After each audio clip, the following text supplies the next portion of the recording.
Welcome friends, আমি সৌরভ। তো আমি এখন কথা বলবো টলিউডের সবচেয়ে বড় একটা নিউজ, সবচেয়ে বড় একটা সাবজেক্ট নিয়ে। তো সেটা অবশ্যই থাম্বনেল দেখে বুঝে গেছেন।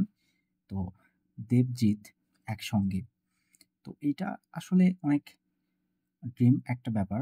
মানে বাংলা অডিয়েন্স যারা আছে, তো তাদের কাছে এটা বলা যায় একটা স্বপ্ন। তো এই স্বপ্নটাকে কে পূরণ করতে পারবে কিংবা আদৌ পূরণ হবে কিনা, এটা কিন্তু একটা ধোঁয়াশা। তো আমরা জানি যে দুই পৃথিবীতে দেবজিৎ দুজনকে একসঙ্গে বাংলা অডিয়েন্স যারা তারা পেয়েছিল, এবং অনেক লম্বা একটা সময় পরে আবার নতুন করে এই গুঞ্জনটা উঠছে। গুঞ্জন বেসিক্যালি এটা সত্য একটা কাহিনী। কাহিনী বলবো না, এটা 100% রিয়েল। এবং তাদের দুজনকে একসঙ্গে নিয়ে আসতেছে সৃজিত দা। তো সৃজিত দা একটা ইন্টারভিউতে তিনি কিন্তু এই কথাটা বলেন, এবং তিনি এই কথা বলার পরেই কিন্তু বিষয়টা আসলে এতটা খোলাসা হয়েছে। তো বাংলা অডিয়েন্স যারা আছে তারা বাংলা মুভিকে কতটুকু ভালোবাসে, সাপোর্ট করে, এটা কিন্তু আমরা খাদানের সাকসেসে বুঝতে পারতেছি। খাদান হিউজ একটা সাকসেস পেয়েছে এবং বাংলা ইন্ডাস্ট্রি কোথাও গিয়ে ঘুরে দাঁড়িয়েছে। তো সেখান থেকে বলতে গেলে, তো বাংলা ইন্ডাস্ট্রি প্রত্যেকটা প্রযোজনা প্রতিষ্ঠান কিংবা ডিরেক্টর তারা কিন্তু এখন অনেক বড় বড় প্রজেক্ট নিয়ে কাজ করার স্বপ্ন দেখতেছে, কিংবা তারা কিন্তু কাজ শুরু করে দিচ্ছে। যেমন একদিকে আমরা দেবদার আপকামিং মুভি রঘু ডাকাত, সেটা কিন্তু অনেক বড় একটা প্রজেক্ট, এবং মুভির বাজেট কিন্তু বিশাল পরিমাণে। সেটা আমরা প্রত্যেকেই জানি যে সেটা 2025-এর পুজোতে রিলিজ করতেছে। এবং এটা কোথাও গিয়ে বাংলা ইন্ডাস্ট্রিতে ভালো একটা দিক বলা যায়।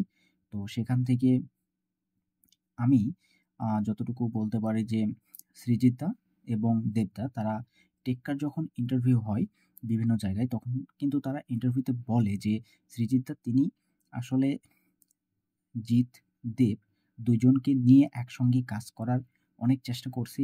এর আগে জিৎদাকে তিনি স্ক্রিপ্ট পাঠিয়েছিলেন, তবে সেটা জিৎদার পছন্দ হয়নি এবং সে রাজি হয় নাই।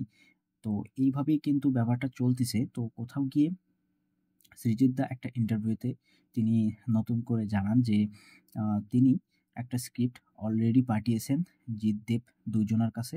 স্ক্রিপ্টটা চলে গেছে।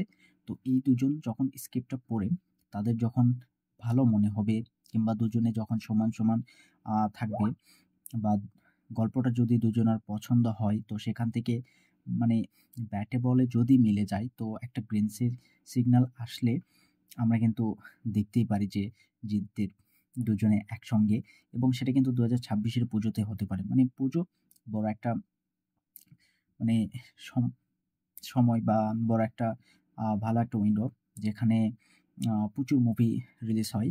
তো সেখানে পুজো এত বড় একটা ফেস্টিভ্যাল, যে সময় অনেক বড় বাজেটের মুভি যদি নিয়ে আসে, তো বাংলাতে প্রত্যেকটা প্রযোজনা প্রতিষ্ঠান কিংবা ডিরেক্টর তাদের কিন্তু একটা সাহস কোথাও গিয়ে খাদানের সাকসেসের পরে চলে আসছে। তো সেখান থেকে বলতে গেলে এরকম কিন্তু হতেই পারে। আমরা রঘু ডাকাত 2025-এ যদি বড় একটা ব্লকবাস্টার দিতে পারে পুজোতে, তাহলে 26-এর পুজোতে আমরা তার থেকেও বড় বড় প্রজেক্ট দেখতেই পেতে পারি।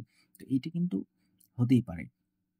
তো বাংলাতে মানে কমার্শিয়ালি যদি জিতদেবকে কেউ ব্যাক করাতে পারে, এটা আমরা জানতাম যে রাজ চক্রবর্তী, হয়তোবা তার হাত ধরে এই জিনিসটা সম্ভব হবে আবার।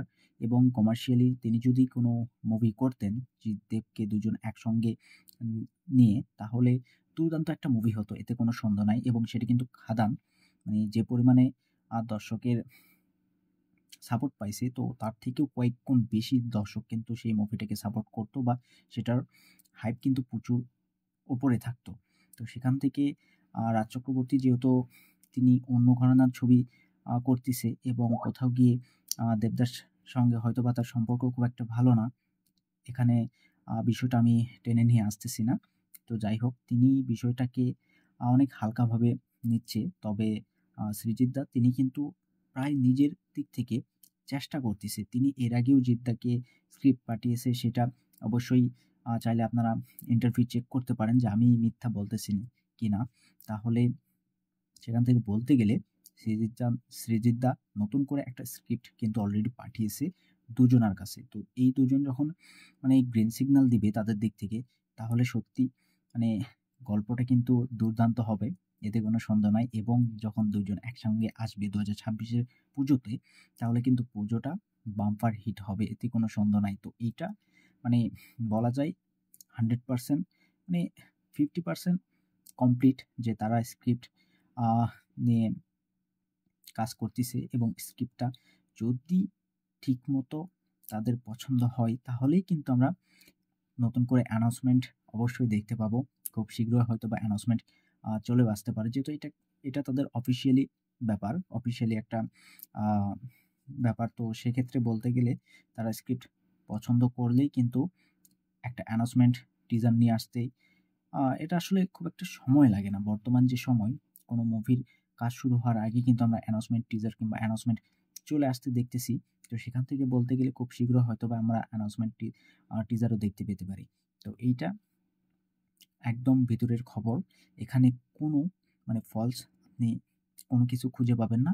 তো এটা রিসেন্টলি সৃজিত দা তিনি কিন্তু একটা ইন্টারভিউ আ এই কথাটা বলছেন। তো দেখা যাক কি হয়। এখন জেদ জিৎ, দেব এই দুজনকে সৃজিত দা এক করতে পারে নাকি রাজ চক্রবর্তীর হাত ধরেই তারা আবার আসে। তো এটা দেখবার বিষয় কি হয়। আর ভিডিও ভালো লাগলে অবশ্যই একটা লাইক করবেন, শেয়ার করবেন আর এই চ্যানেলটা সাবস্ক্রাইব করবেন। ধন্যবাদ।